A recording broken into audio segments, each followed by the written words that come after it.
Welcome again to Cottage Talk. I'm Russ Goldman. Joining me right now, we have Giannis Aeneas, Tony Gold, and Emilio Danello. The Fulham Shadow returns for a huge episode. We are going to be talking about Fulham's victory 2-1 at Craven Cottage. Tony and Emilio were there. Giannis and I watched it. So we have a lot of different perspectives on this, but I think we're all very happy with this Fulham victory. And I'll be going to my co-host in just a second. I do want to mention to please do subscribe on YouTube and like this video. That would really be a huge help to us. I'm really trying to push the YouTube channel, so please do like that. That would be great. All right, guys, let's go around the room. Giannis, welcome back. How you doing, my friend? Fantastic. Another good 3 points, solid performance against, a tough Forest side. Very happy. Let's see if we can down the Eagles and the Wolves next week or so, and then maybe we can start dreaming of going overseas for next season. Excellent, Mr. Danello. How you doing? Thank you. It's been a long time. No, it has been a long time. Sundays is difficult for me. No, I'm normally, busy on a Sunday, especially in the daytime. It's good to, I'm at home at the moment. Little dog had a surgery about a couple of weeks ago, so we're sort of limiting our activities at the moment. So one of us or both of us are normally at home now. But yeah, was at the game yesterday. Probably the most complete performance this season. I mean, we dominated for the whole game. We're in control for predominantly the whole game, and the only disappointing thing that we didn't score more goals. Their keeper kept the score down. But overall, complete performance. Flattered Nottingham Forest. Did the double over a very good Nottingham Forest team. But that's right. And I've said it all along. Why aren't we where Nottingham Forest are at the moment? That's the thing. So Forest are a good team, but so are we. They've kept more clean sheets than we have, and that's effectively the difference this season. Not so much the goals. We all complain we need more strikers. Tony, you and I, we've been quite open about maybe need to strengthen in attack, but the difference is the goals conceded. They've kept more clean sheets, which is why they are where they are and we're not. But there's not much between the two teams, and we've proved that twice this season. So convincing victory. But let's move on to Palace on Saturday. Okay, excellent stuff. Over to you, Tony. I want to get your opening thoughts on this victory. Emilio brings up a good point. I actually was on a podcast about Nottingham Forest, and we came to the difference being that they were beating the teams below them pretty handily, and Fulham have struggled, and that's the difference. But I think going back to Emilio's point, it really does come back to what you guys have been talking about. It's been not enough clean sheets, giving up too many goals. You've talked about that a great deal, and also scoring goals. But you could talk about that. But I want to get your opening thoughts on what you watched. Yeah, I can only reiterate what the gents have just said, to be honest with you. It was a very good performance yesterday. That is what we are capable of.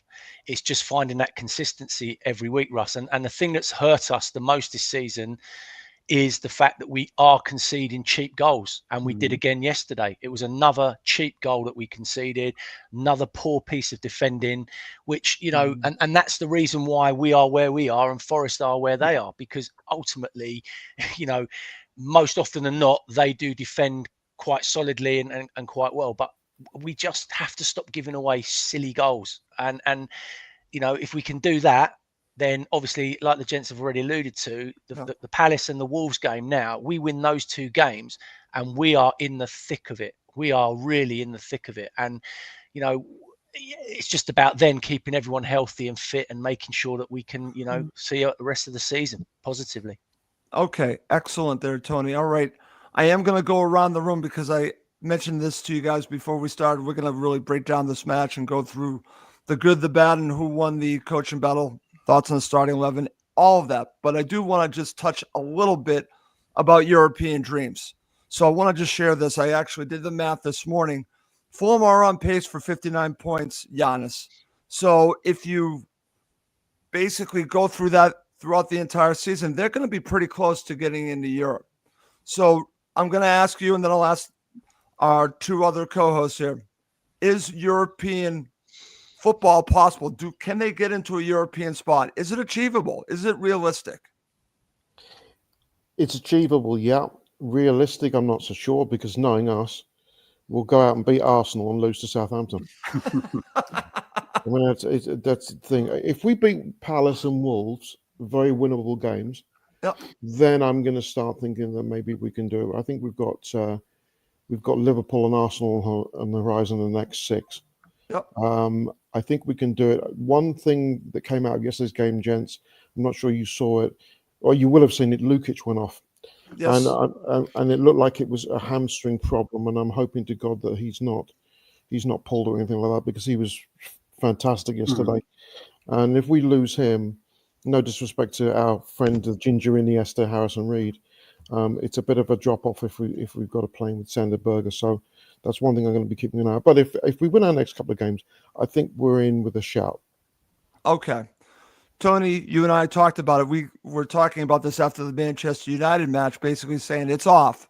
But then you said if they won the next 2 matches, well, then it could be back on again. So how do you feel right now? It's definitely back on. I mean, look, we're Manchester City are 4th. We're 5 points behind them. And I think the next 2 games are very, very winnable. You know, we owe Wolves big time after that terrible performance at home against them. And Palace, to be honest with you, I think they're a very poor side, and really at home we should be taking them to the cleaners, is the honest truth. But Yanis is right. You know, the likelihood is that we won't turn up Saturday. We'll make hard work of it, and you know, you just don't know. And this is what I'm talking about, the consistency, Russ. But if Silva can get the consistent, you know, performance out of us every single week from now until the last game of the season, then that 6th spot and maybe even 5th spot is on. It is definitely on. But we cannot afford any slip-ups now and any silly results that are going to jeopardize that. Okay. How about your thoughts on this, Emilio? You're usually pretty measured, but are you dreaming a little bit? I wouldn't say dreaming's the right word. I think it's realistic. Let's not forget the FA Cup. There's another route to Europe through the FA Cup as well. And I think so.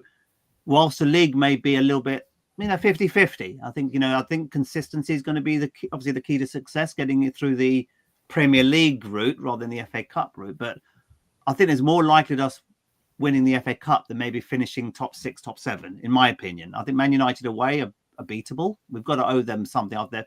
Our dreadful performances against them this season. They're a poor Man United team, yet we've lost twice to them. So make it 3rd time lucky, get to the quarterfinals, and there's 3 games to Europe essentially, and winning a trophy. So I think that's another route we need to be considering. But Stefan's saying, we haven't got the depth in Europe. I'm not worried about what next season's depth looks like. Let's get there. Let's enjoy the ride. I think we shouldn't. I'm not one of these people saying let's hope next year we'll do better, and then it never gets realised or fulfilled. I remember all these friends of mine who support championship teams saying we're not ready for the Premier League. But if you keep waiting, you'll never get there, right? Look at Luton Town. Look where they are now. They're bottom of the championship.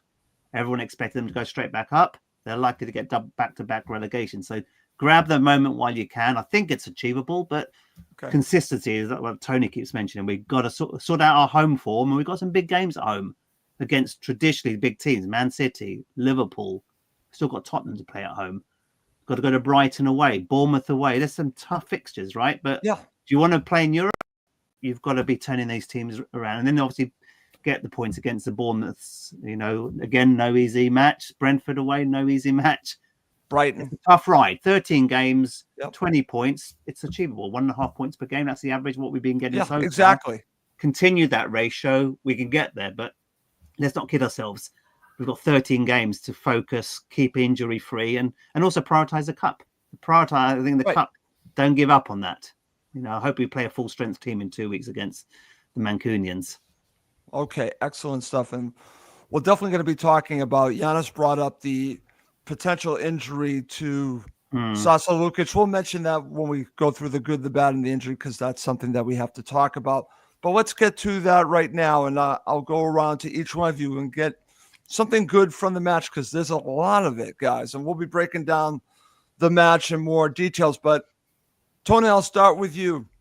Give me something that is good. It could be a player. It could be a moment. What stands out to you? For me, it was Adama Traore's performance yesterday, Russ. He was outstanding yesterday. He was unplayable, actually.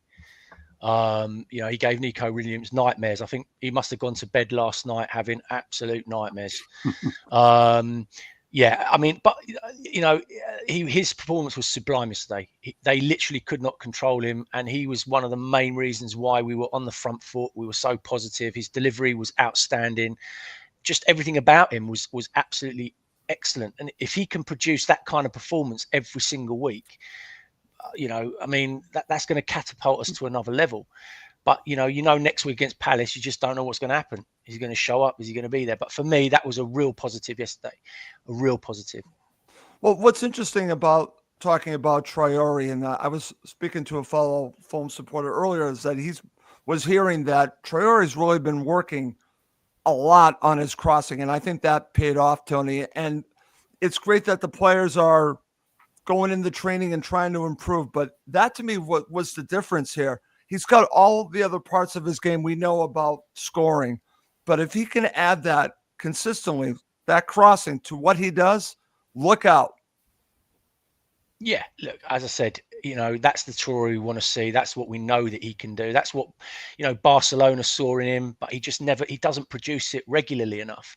The other positive for me as well was Emil Smith Rowe. He's come into a lot of criticism, some of it justified, some of it unjustified, but yesterday again he was instrumental in a lot of good things that went on. So as I say, you keep those two players fit and get them playing to the levels that we know that they can, and they're going to be massive for us in these last 13 games.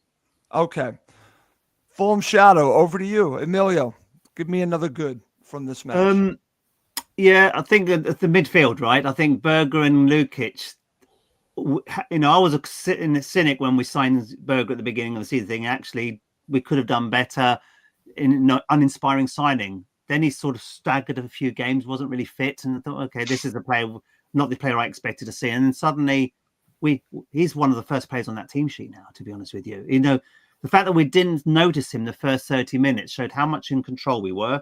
We're on the front foot, attacking, pressing, high up the pitch. He had little to do, but it gave Lukic the freedom to surge forward, make those thwarting runs into the Forest penalty area. It's only when they scored their equaliser, you suddenly saw Berger having to sort of, I don't want to say step up, be more influential in the game. And then he just came in from the 30th minute right to the end of the game. He controlled that midfield. He protected Lukic. It's not a surprise that Lukic is getting yellow cards than he would have done without him, because Berger's doing a lot of the mopping up and cleaning up. So you push forward, Lukic. I'll worry about doing the defensive, backing up the defense and protecting that defense. So Berger's instrumental in this team. So them two in partnership, I think, is very, very key. And they're starting to build a bond. Now, hopefully, like Yannis said, he hasn't got an injury, Lukic. But that's another positive for me as well. I think just the fact that we look very tight in midfield. Smith Rowe, I think he had a good 15, 20 minutes. I thought he was quiet the last after he scored his goal. But then second half, I thought he was instrumental. And then the other positives is Andres Pereira. I know he gets a lot of criticism, but that cameo appearance, what was that, 15 minutes in the game yesterday? Yep. You should show his attitude. I don't know if you saw, Tony, when we won a corner, he was rising up the car. Come on, crowd. Yeah, absolutely. In the air. Yeah. The back heeled into the penalty area. I don't know if you saw that back heeled. He laid it onto, who was it? To Traore. And Traore volleyed. I don't know. There was a little back heeled in the penalty area. Pereira wants to leave this club? No, he doesn't. He wants to stay here and fight for his place. So Andres Pereira cynics, he's an important player for us. If you play him in his right position, not in the midfield, defensive midfield, playing him in an attacking role. And that's where you'll see the best of him. So that's another moment of we should call him Raul Jimenez. I want to call Raul Jimenez. Okay. He ran his absolute socks off yesterday. And 100%. He was outstanding, defending, winning throw-ins, chasing balls down, getting involved in the second goal, just flicking it over the head for Bassi to score. Raul Jimenez, as much as I like Muniz, and Muniz is, I'm getting more confidence with him. Raul Jimenez has to start every game in the Premier League, as far as I'm concerned. He's by far. I agree. But he's an important player. Tony Khan, extend his contract, please, for next year. Excellent. Giannis, I'm going to share mine, and if it's the same, I apologize. But I want to mention Alex Iwobi, because I think that he's slipped a little bit lately. I just have a feeling it might have to do with playing so many matches, but I thought we saw the Iwobi that we've seen the majority of the season, and I think his ability to control the play, I think you have the guys in the middle that are doing their job, but I think Iwobi at times ran the show. So what are your thoughts about that, Giannis? And feel free to share another good from this match. Well, you've got Jedi as a foil for when Iwobi's going to do his stuff, and I think it's indicative. We've talked about so many players that played well. I'm glad. I know. Yeah, I mean, I'm glad you mentioned Raul. He's a pest, absolute pest, and I thought he was outstanding yesterday. Just really 1 to 11. I thought we were very good. The bench was very, very strong.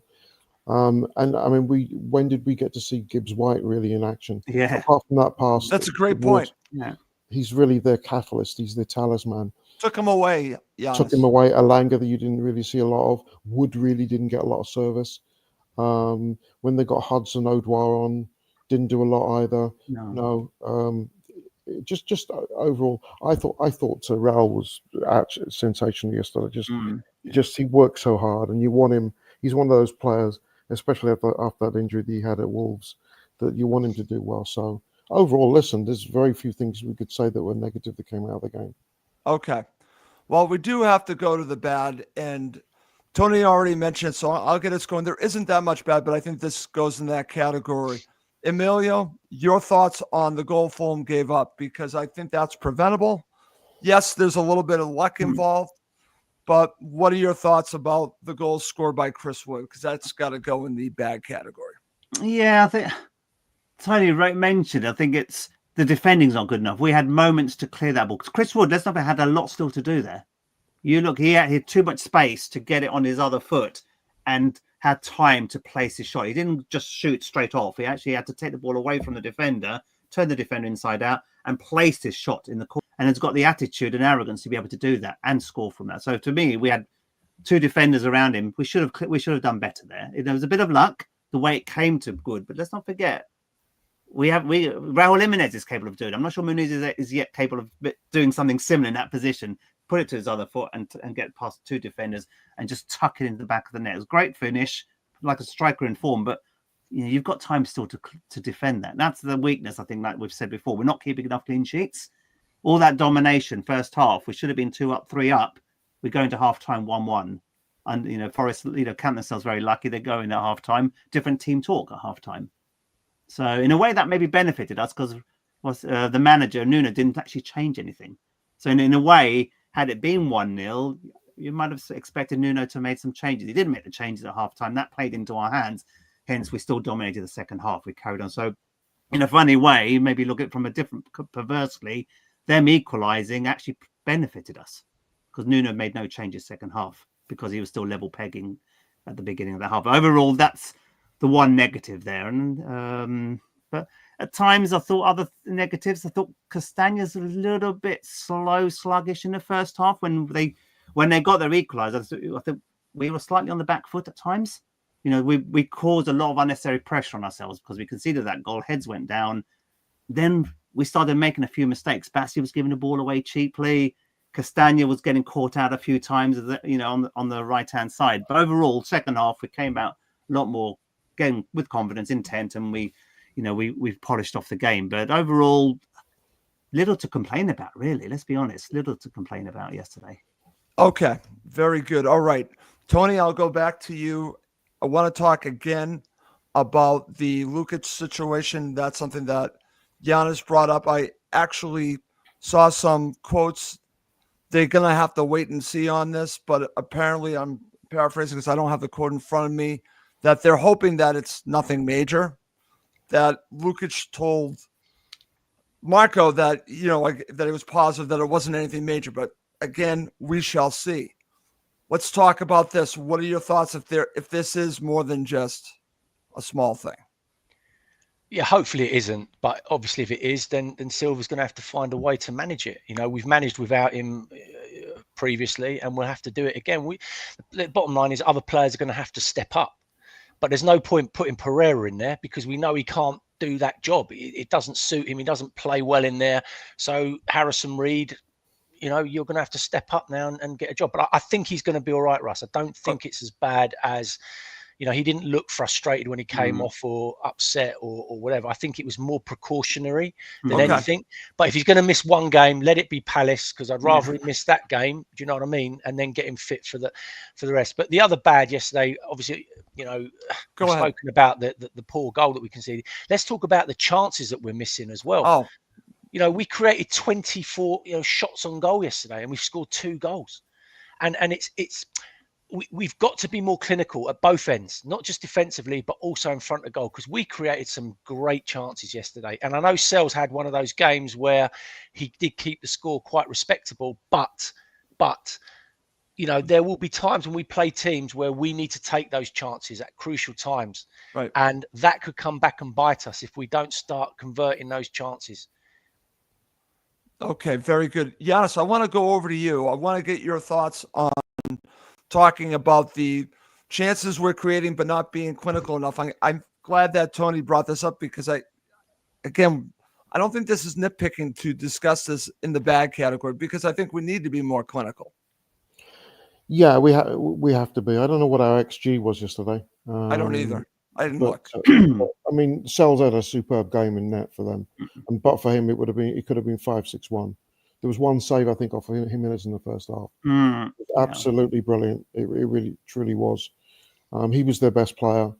Yeah, we're missing chances, but it's, you know, we could play Palace next Saturday and have one chance to score 1 goal. So it's I'd like to see a little bit more. Actually, it's funny because I'd like to see a little bit more from the central midfield in terms of contributing to chances. Having pots on goal. I saw Lukic had one yesterday. I was going to say Lukic did, Giannis. That was a great save by Sells, because Yes. he was unsighted. But just a little bit more contribution. Good to see Calvin get a goal, though. Yes.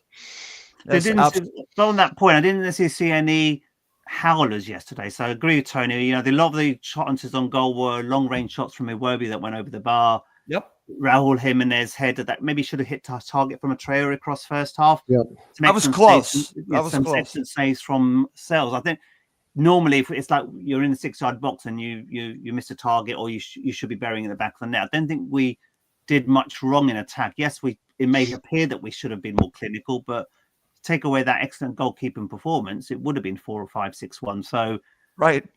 There's other games I've seen where we've won but could have scored and actually missed some easy chance. I don't think we missed anything easy. I don't recall any chances that we should have done better with, in my opinion. Like I said, there was a lot of long range shots that will be classified as a shot on goal, even though when it went way over the bar, for example, and some speculative shots from distance, a lot of long range shots, which I think that was also another thing, maybe another good there at Russ. Yep. Was their tactic there? Don't be afraid to shoot. I saw yesterday. So again, maybe Silver's tactic. We'll talk about the coaching battle in a minute, but maybe there was some tactics there. Don't try to walk it into the net. Take some punts from long distance. Stretch the defense, because if you're going to try to walk it through this Nottingham Forest defense, you're going to struggle, because they've been mean all season and conceding very few goals. Okay, very good, guys. All right, let's now go on to the coaching battle. I'll ask all 3 of you your thoughts on this. I have listened before and after the match, a lot of podcasts, and also I listened to BBC Radio Nottingham talking about Nuno. So I've got a lot of thoughts on what they had to share. They were very critical of Nuno, of what he did, the fact that he did not change their shape at halftime. I've heard a lot about that. But if I'm being honest, guys, this had everything to do with Silva setting Fulham up for victory. The players going out there and dominating the play from the get-go throughout the match. Marco won the coaching battle, hands down. Everything was the right move. But I'll go to all 3 of you. First, I'll start with Tony. Your thoughts. Who won the coaching battle? Yeah, I mean, look, Silva's won the coaching battle because he's won the game. I want to talk about something we didn't mention is the quality of the first goal that we scored yesterday. Yeah. You know, prior to that going into the back of the net, I think we made 12, 13 passes where Forest didn't even get close to the ball. And it's one of the best goals we've scored all season. The movement, the tempo, the way that we got about them. And you know what, look, I think Nuno, he might have come in for a bit of criticism, but ultimately he's played that way all season, Russ, and it's got them very good rewards. There's a reason why they are where they are. So I don't think he would be sitting there wanting to change too much. At the end of the day, on the day, we were just better than Forest. That it was as simple as that. We performed. I think their players that they've relied on in the last few weeks didn't turn up yesterday, and you've got to give Fulham credit for that because like it's already been said, kept Gibbs White quiet, kept Elanga quiet. They're the two that are really causing teams problems, and they didn't really get a sniff. And that is full credit to the way that we defended, out of possession of the ball. And that's credit to Silva for setting us up and making sure that we were solid. But, like Emilio said, Lukic and Berger yesterday were outstanding in that area of the park. Absolutely outstanding. And that gave us the platform to go and get the result. And my only reason why I alluded to the bad about the chances is because we were 1-0 up and we should have been 3-0 up before Forest scored. And that was the reason why, because one mistake like we made and suddenly they're in a game which they shouldn't be in. That was the point. But other than that, for me, Silva won it hands down. Okay. Giannis, over to you. Who won the coaching battle? Silva did, and that's because I think Marco has a plan A and a plan B. When Forest lost 5-0 to Bournemouth, Forest fans are really critical of the fact that there was no plan B. And I didn't think there was one there today. You saw that with no changes after half time. Hudson-Odoi could have come on, decided not to do that. And it just looked like they were going through the flow, hoping that what happened against Brighton, you're not going to. They're not 7 goals better than Brighton. We know that. No. And so, they're obviously being dominated. They're away from home. They're not creating many chances. And he didn't do anything about it. And as a result of that, they lost the game. So I think the absence of a plan B hurt Nuno. I'm not sure he's had one all season. He's had success from it. But when he faces adversity, like against Bournemouth, like against us, can he actually pivot? Not so sure. And I thought Marco got the lineup perfect yesterday. And I was delighted to see Ryan come on. And obviously, I jumped up and down when William was brought on as well. So you had quality on the bench to come on and seal the deal. Okay, excellent stuff. Emilio, over to you. I actually want to get your thoughts about William coming on and also Ryan Sessegnon, because I thought Ryan Sessegnon offered something, which is good. It's actually a positive. But first of all, give me your thoughts on who won the coaching battle and then thoughts on what Giannis just shared about those players coming on. Yeah, absolutely. I echo what the guys have said. I think ultimately, I think I've said before, the fact that Nuno went in at half-time 1-1, he felt, I wouldn't say there was little change. The formula's worked for pretty much the whole season. They've relied on their defense to be very tight, and then obviously, if Morgan Gibbs White and Elanga don't get a sniff of the ball, then they become a little bit ineffective. And I looked at the Bournemouth game, exactly the same thing there. Bournemouth were more clinical and probably deservedly won 5. I think they had 1 or 2 goals disallowed as well. But I think the energy and Marco Silva showed in the presser on Friday, I think, had a lot to do with it as well. I don't know if he had a lot more determination, a more positive attitude, rather than being level-headed. And I saw a little bit more aggression in Silva's voice. So look, we've got players, we know what we need to do. We've done our homework. There's players that we need to sniff out, and even we knew the weaknesses was Nico Williams. We exploited that. We scored from that. At the end of the day, he was nowhere to be seen in that game. We blocked out Elanga, Morgan Gibbs White, who we were all raving about before the game. England international now, a player that we could have signed a couple of years ago. We chose not to, but look, this guy's gone leaps and bounds since playing for Sheffield United that couple of years. I remember we going up to Bramwell Lane. We got thumped 4-0 on the last game of the season. Yeah. He dominated that game. He was outstanding, yet we chose not to progress and purchase him. But overall, Silva had a game plan. It worked. And we're now starting to bring experience into the team now. And that's the thing. We closed that game out yesterday without any trouble. William came on, looked at a couple passes a little bit rusty, but what did he do? He kept the ball in the right half. Don't give the ball away cheaply. What we keep saying, close the game out. Don't go and get the third goal. Just run that clock down. And that's exactly what they did, Giannis. Yeah, and Ryan came in. Likes to go forward, but again, he's had some good cup games. Against Watford, he played well. He played well against Wigan. It's good now. Ryan Sessegnon is now, I won't say pushing for a starting 11 place, but he's now a competent backup off the bench and come in and do a job when we need him to. So, all good experience for the team. With players are coming back from injury. That's the key thing here. We struggled, with those injuries around Christmas time, and we noticed it because we're becoming. Those draws could have been wins and defeats should have been draws. That's where we've dropped points in those 6-week period. But overall, I think ultimately Silva won it. But I saw that attitude from him in the presser on Friday, actually saying, you know what, we're up for this game. And so are the players. And he called out a couple players Traore, and Smith Rowe, and both turned up yesterday noticeably. So, Oh, that's great stuff there, Giannis. I keep saying Giannis. Great stuff there. He's better looking than There's me. another Goldman. There's got the another Goldman. glasses, does it? I know who needs the glasses exactly. All right, guys, let's go on to the starting 11 because I did a preview show and I also did a couple shows where I thought this is going to be a tell. I thought we would learn a lot from the starting 11, specifically would he start Smith Rowe or Pereira? I thought that was going to be a tell.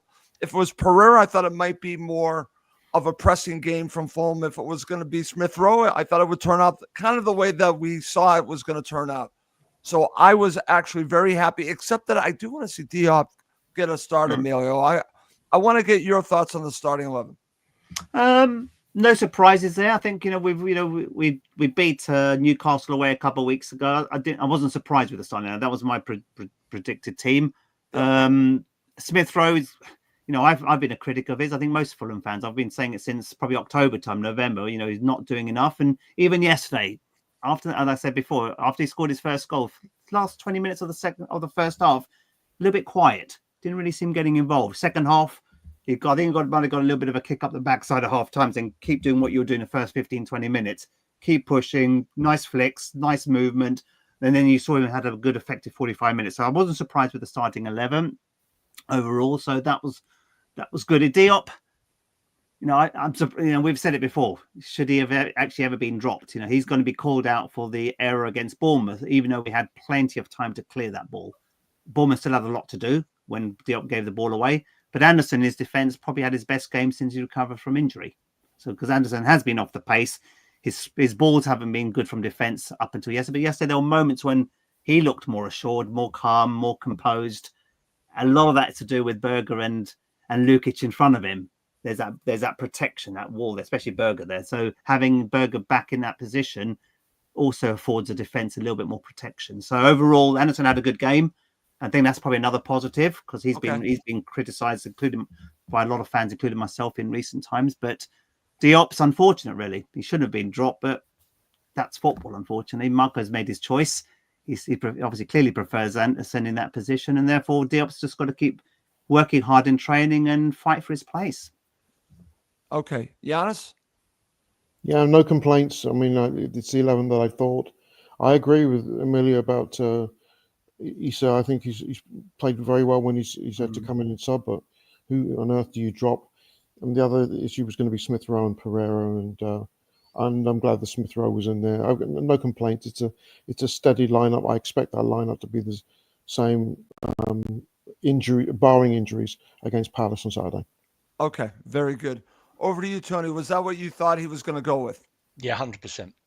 Look, the bottom line is that is my starting 11. Bar Tete, once he gets fit, he comes back in for Castagna.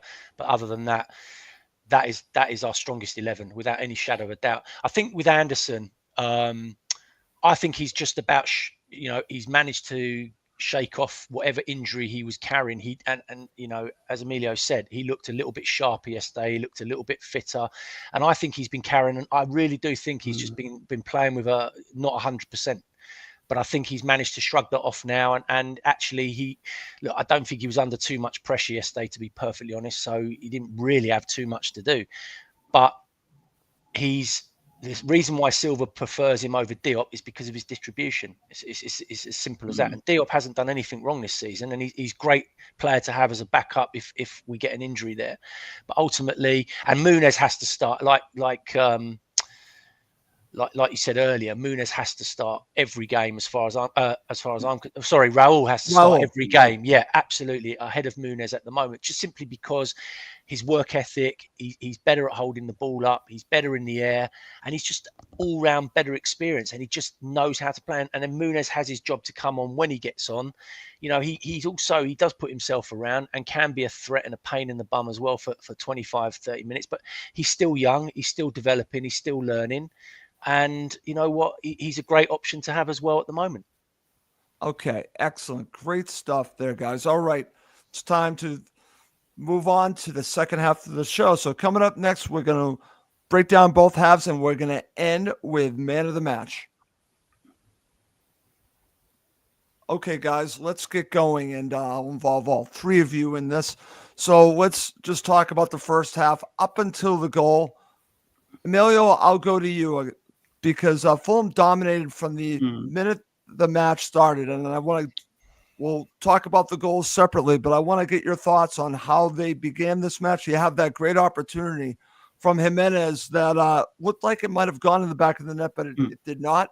So what did you make of the opening stages for Fulham? Did it give you an idea of how this match was going to go?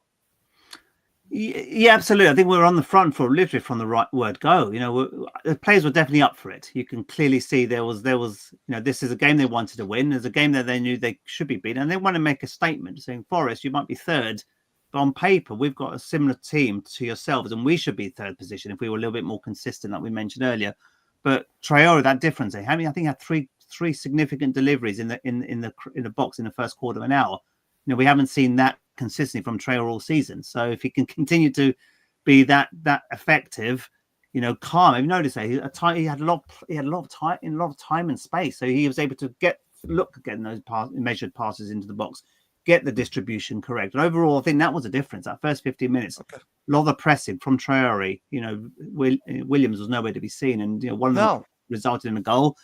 I haven't seen the replay of the match yesterday, but the Jimenez one, I thought maybe the ball was slightly above him. Maybe I was on the wrong end of the pitch, but from what I could see, maybe he was slightly stretching backwards and couldn't get his header on target as much as we would have liked. But overall, Traore was a difference in that first 15 minutes. He was like a lightning bolt from the word go. And clearly, the positive message from Silva in the press on Friday gave him a bit of a kick up the backside. Said, look, you know what you can do. You've got an opportunity here.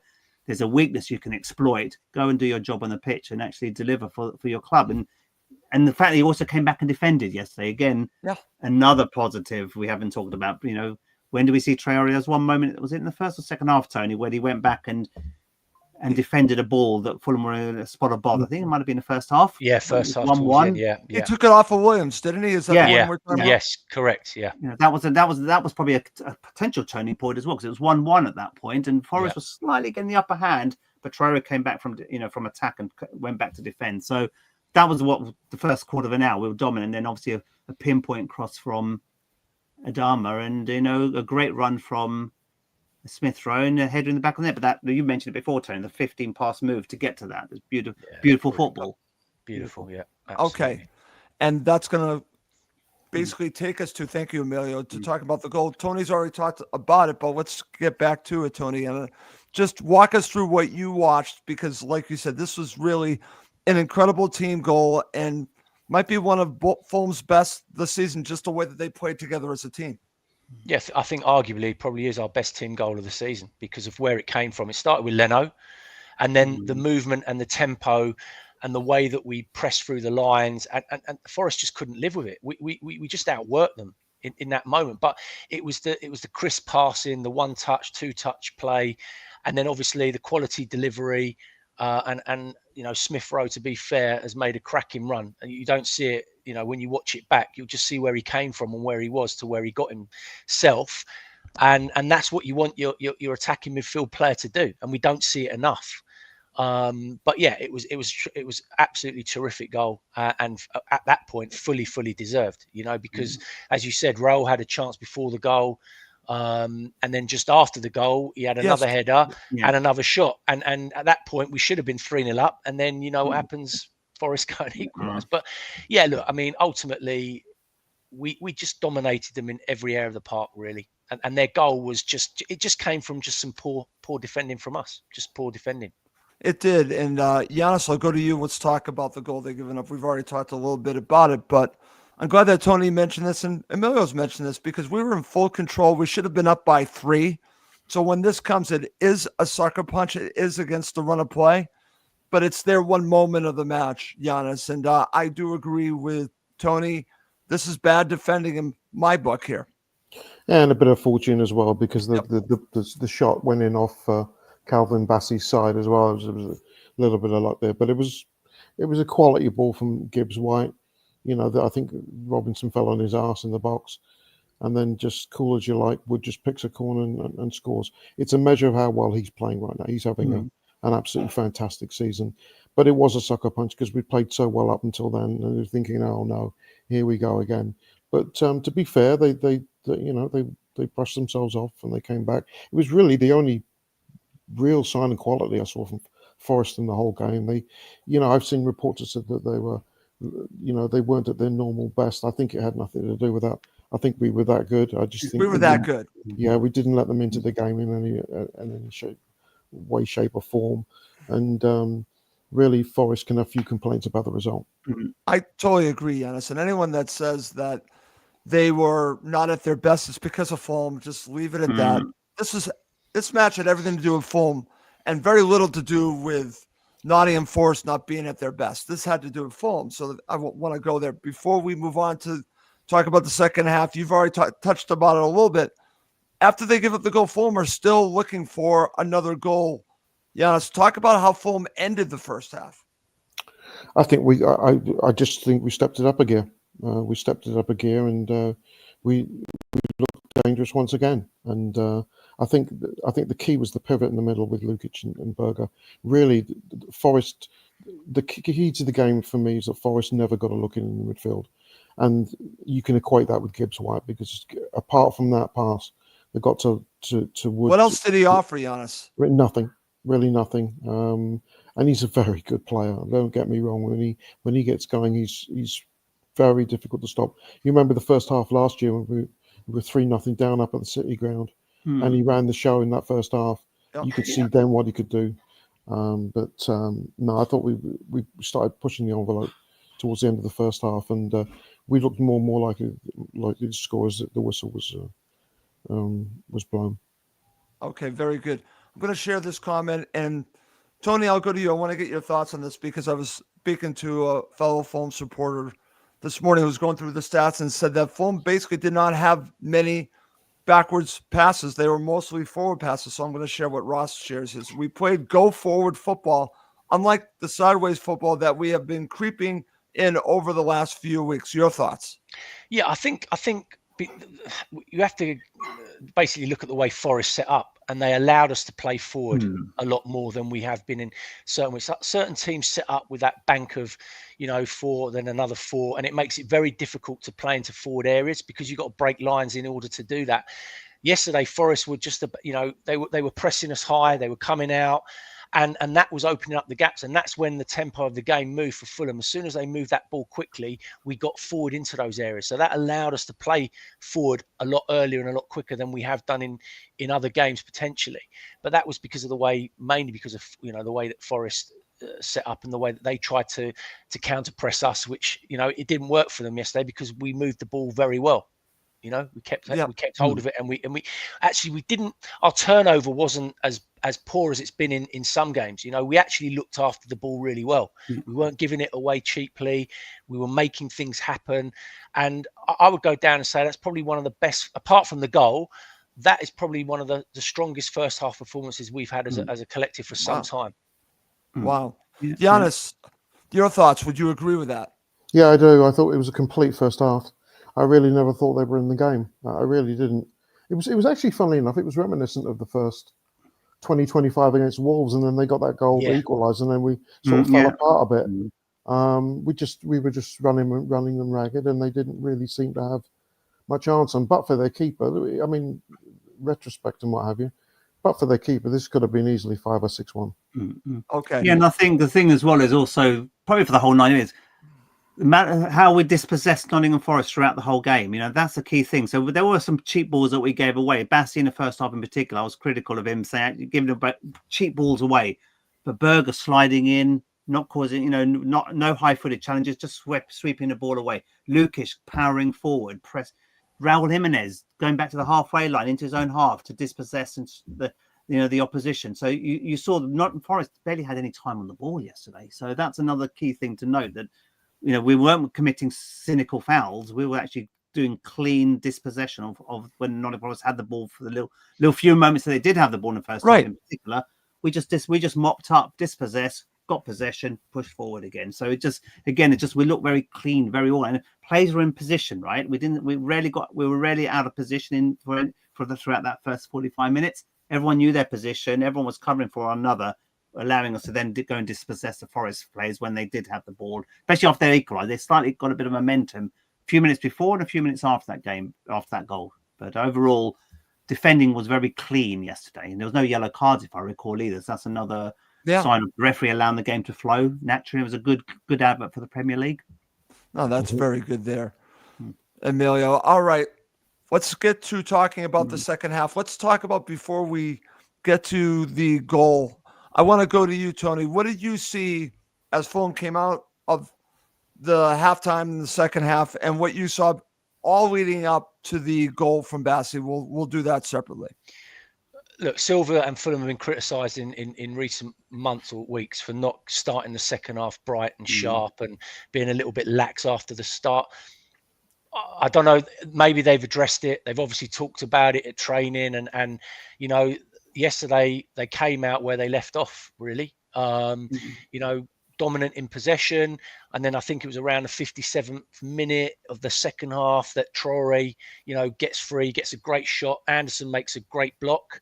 Then about a minute later, Lukic then has that great effort, which the keeper turns round, and then a minute later, bang, we're in front with the corner and the goal from Bassi, and we haven't seen that Fulham for quite a while. You know, starting the second half, bullish at it, great work ethic, and I say they throttled Forest yesterday, and Forest just couldn't get into a rhythm. They couldn't get going, and I think that second goal actually then took the wind out of their sails a little bit. I totally agree there, Tony. Okay, over to you, Emilio. You probably got a good view of this. Let's talk about the goal that gave Fulham the victory. Yeah, absolutely. From a corner, and that's another good thing as well, is Lukic's distribution from corner actually more effective than Andreas Pereira, to be honest with you. So yesterday, every time Lukic took a corner, you at least knew it was going to go in the right area, right, and put some pressure on Nottingham Forest. But you know, I'll send you the video after the game. I did take a good video, Russ, of the goal, so I'll send you that with all the celebrations afterwards. But good distribution, good flick from Raul and Bassi. The fact that he had time, he didn't panic. He saw the moment, and that moment he said, "Let me just do the right thing, loop it over the goalkeeper's head," and it was a great finish. But I think at times in that period, before and after the scoring that second goal, we're a bit like Liverpool, relentless, pushing and pressing, chances created. Goal didn't it feel like Nottingham, we were Liverpool and Forest were Forest. You know, literally just how many times have we seen Mo Salah and the rest of the team pressing our defence? Yeah. Attack after attack after attack. At times it felt like that. We were playing like a Liverpool team, and like hungry and determined and possessed at times yesterday. So overall, that goal was coming, and you know, good distribution from Lukic. You know, Raul Jimenez was in the mix. We'll get an assist for that, and you know, Bassi, thank you very much. Did what we need some of these defenders to start scoring. We don't score enough goals from set pieces, so it's most welcome. But we know Anderson and Bassi have got that threat from set pieces. They need to get in the mix more often and start chipping in with goals, because then that takes pressure off your forward players. If you're not, you know, you just need all the players on the pitch to start contributing more goals. But overall, deserved goal, and you know, then to be honest with you, I think we closed the rest of the game quite comfortably. I agree. I agree, Emilio. I'm glad that you brought us there, because I want Giannis to finish us off, okay, and talk about what he saw at the end of the match, because Giannis, especially when we went to stoppage time, full control. And I think that's what we saw. They saw this match out, and this was not a match that usually you see the other side have all these opportunities at the end. That wasn't this, Giannis. I thought they saw this match out very well. I want to get your thoughts. Yeah, it was very comfortable in the end, really. I was a little bit disappointed in Forest. They didn't. Again, I didn't think they had much of a plan B. They brought the subs on, but they didn't create a lot by any means. We looked. I look at. I mean, one result that infuriates me this year was the draw at home to West Ham, where we were sort of fumbling and stumbling, and then Danny Ings bloody well goes and scores a goal. There was no danger yesterday that we were going to give up the second goal. I didn't feel at any point that they were going to equalise. I thought that once the second one went in, I thought that was going to be it, and it turned out it was. Okay. Emilio, I want to go to you. From our friend Steve, says, fellow Fulham supporter here again, can we get a shout out about the ref? Yeah, I said that 5 minutes ago. I said the fact the referee didn't book anybody. It was a clean game. I thought he let the game flow throughout. So I think it was a good advert for the Premier League. And the referee made the game. I don't remember any cynical foul. There were a couple moments when Forest players, hacked down some of our players. I don't think they warranted yellow cards, but the referee let the game flow. And that actually played into our own hands, to be honest with you. Right, wasn't one of those games start, stop, start, stop. It just had continuous high tempo throughout, and that's a good thing as well. We played for 90 minutes. We were able to play at that level and intensity. Got to be wary next week. We've got Palace at home, and then we've got Wolves on the Tuesday night. So that's tough. We're going to have to maybe measure it down. No team can play at that level of intensity in 2 or 3 days. So something to bear in mind. What tempo will we play against Palace? I think, Tony, you made a point of consistency at the beginning of the show. We might see a different performance against Palace because we've got Wolves, then you've got Man United within a week. So it's we've got games coming in thick and fast. So yeah, it's just about game management, using your squad to best effect, and trusting your manager to do the right thing for the club. Okay. And what also helped yesterday, Russ, was the fact we didn't have any VAR intervention either. True. There was no VAR. Yeah, true. And that made a big difference. Massive. I'm telling you, huge. The flow of the game. Absolutely. And that's credit to the referee, as you say, for getting most of his decisions spot on. And we didn't have any of that nonsense yesterday. It's not often we could talk about that, Tony, that we're not really talking about the ref, and that's usually a good thing, right? Absolutely, 100%. Okay, all right. Guys, to wrap up the show, and this is going to be an interesting one. I think I know where the majority of Fulham supporters are going to lie, but there might be others that feel differently. Who's your man of the match? And if you're watching live, we have a good amount of people watching live. I want your comments because I want to share them. So please feel free to share your comments on man of the match. I'll get us going. I have to go with Adama Traore. He was the man of the match. He was everywhere. As we were talking about during the show, I think Marco has been very smart this week. He's talked up a couple players, one being Traore, another being Emile Smith-Rowe, talking about what they've been doing. And I think it paid off with these two players. But I'm going to give it to Adama Traore. Emilio, I'll go to you first. Man of the match. Yeah, this was a tough one when I voted last night. I gave it to Lukic, marginally over Adama Traore. I think Traore got the assist, but Lukic's first half in particular, outstanding. He was by far the best. The pressing, creating, running off the ball, hungry, determined. He got set pieces in the second half is when we had all those corners. I thought Lukic had a stormer, to be honest with you. It was nip and tuck between him and Traore. I gave it to Lukic just because of his 80 minutes until he got to the point he got substituted. He didn't stop running the whole game. Okay. I'm going to share some comments, then I'll go to you, Giannis. Ross says, man of the match, Adama, without any doubt. Then you've got Stephen Murray, Traore. Matt says, Traore. Okay, this is from our friend Coleman. He goes, Lukic 1, Berger 2, Traore 3. But there could have been others in there also. Great comments. Giannis, man of the match. Lukic. Okay. and it's by a nose here. A horse is here. I thought Adama was magnificent, but Lukic just this is the player we signed, and we all fretted when Palhinha left, but he's been excellent, and I thought it's just his consistency I like, and it's interesting because it's for 4 consecutive games he's been on 5 yellow cards. I know. Emilio made a point yesterday about the way that earlier about how the shape has changed and it's helped him. And I thought yesterday was magnificent. But honourable mention to Adama, who was sensational yesterday. Okay, how about Berger? Does Berger get a shout too? Berger certainly gets a shout. I think he's. I was like, I was a little sceptical when we got him, just because I'd seen him at Sheffield United and Burnley, and I wasn't really sure. But he's slotted in really, really nicely. Okay. I have to share this because this is from our friend Chris, who loves Emilio. It says, man of the match, Fulham Shadow. Yes, Chris. Thank you. Thank you very much. What was the Liverpool score, by the way? What are they beating Wolves? 2-1.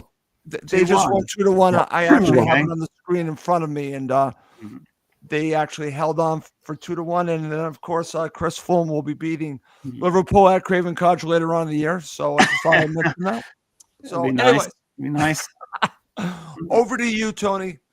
We've got a massive shout out to Berger and Raul, because I thought they were both excellent. Can't disagree what the guys have said about Lukic. He was outstanding yesterday. But for me, just because of the way that he turned on a performance that we've been waiting for so long, he was always creative. always in the thick of it. For me, it has to go to Traore. Traore, okay. And you got a good look at Traore. What do you think has been the difference from this version of Traore than what we've seen throughout the season? I thought this was a little bit different. Is it just consistency? Was it the crossing, or was it just everything? I think that he's now had a run of games, and he's just playing with a bit more confidence. And I think maybe they're obviously doing stuff with him in training, or he's doing something on the training pitch. And Silva's obviously talking to him and working with him. The coaches are working, and I just think we just saw. He was quite methodical in what he was doing. It wasn't just head down, sprint, run, use his strength. It's actually he was thinking about what he was doing yesterday, and that is maybe what he needs to work on is his game understanding and his game development. And if they can keep on producing that, then there's no reason why he can't keep doing that. And the other thing is he's actually kept himself healthy this year. Yeah. Last year and the seasons before, he struggled with injuries, he struggled with hamstring. They seem to have sorted that out as well. So maybe he's just playing with a bit of confidence. And yesterday will do him the world of good. Of good. And he had that shot, that volley in the second half when he was 2-1 up. So the keeper made a good save from that volley. And there was another moment in the second half when he crossed it, missed all the Fulham players, and he told himself off. He was actually having a go at himself because he wasn't happy with the distribution. Yeah. So again, he's taken his own personal criticism, saying I should have done better there, and just done that, just with his hand movement. So little moments you probably don't see on the television, but when you're on the ground, you can see your body language. He was a bit pissed off that he should have done better with that cross. Yeah. Okay. Very good. Great show, guys. Before we go, I want to get final thoughts. Let's go around the room. Giannis, final thoughts before we go. We have downed the forests with the trees, and that's now going down the Eagles. Down the Eagles. I'm with you on that. The Philadelphia Eagles, too, would be good, but that's just for a different sport.